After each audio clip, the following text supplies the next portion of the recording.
Cut mo. Usgahan niya na. Ginawa ko siyang yama cake.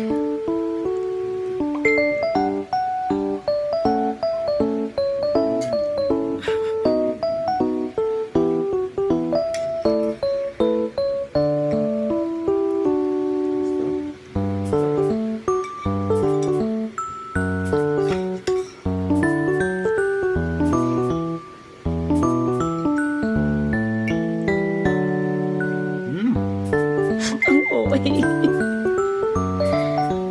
Ano? Masarap ba ang yama cake? Lasang yema. Yun nga no, yung chiffon. Parang mamon. Oo no, para siyang mamon. Malambot.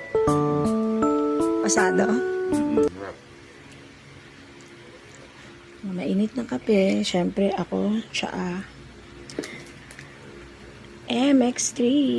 Ito yung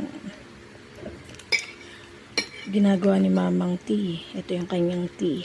MX3. Mag-alok ka naman. Kain. Bus na. Ubusin mo lahat yan. Mm-mm. Kain tayo. Sarap po.